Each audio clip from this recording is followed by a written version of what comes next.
यह धरती बोलती नहीं, पर इसकी खामोशी में हजारों साल की कहानियां गूंजती है।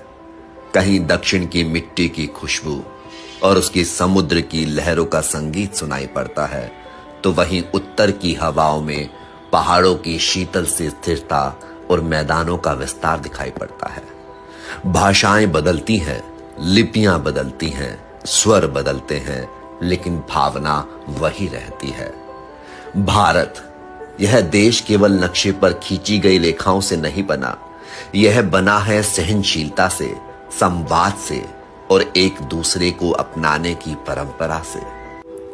दक्षिण भारत हो या उत्तर भारत, हर क्षेत्र ने भारत के विकास में अपना योगदान दिया।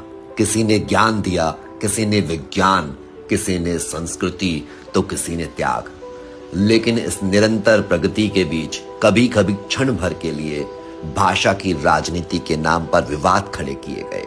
ऐसे विवाद जो हमें बांटने की कोशिश करते हैं, जो यह भूल जाते हैं कि भाषा पहचान है, हथियार नहीं हो सकता। भाषा के नाम पर गरीबों का शोषण, हिंसाएं और नफरत किसी भी समाज के लिए सबसे गहरा आघात है। यह किसी संस्कृति की ताकत नहीं हो सकता, उसकी कमजोरी को दर्शाता है। हमें याद रखना होगा कि हमारे पूर्वजों ने विविधता में एकता को केवल नारा नहीं बनाया, बल्कि उसे जिया है। उन्होंने अलग अलग होने के बावजूद एक साथ रहने का संकल्प लिया, क्योंकि उन्हें पता था ये एकता उन पर थोपी नहीं जा रही, बल्कि आपसी समझ से जन्म ले रही है। यह भी याद रखना जरूरी है कि कुछ मुट्ठी भर असभ्य लोग किसी सभ्य समाज का चेहरा नहीं हो सकते।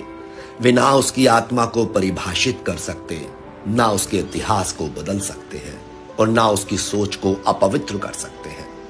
भारत में विविधता कभी विवाद का कारण नहीं रहा, यह संवाद का माध्यम रहा है।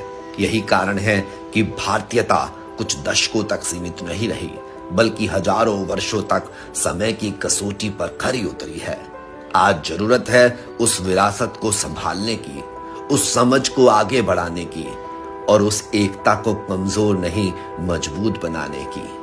क्योंकि भाषाएं कभी दीवार नहीं होती, सेतु होती हैं, और भारत सेतुओं से बना देश है। जय हिंद।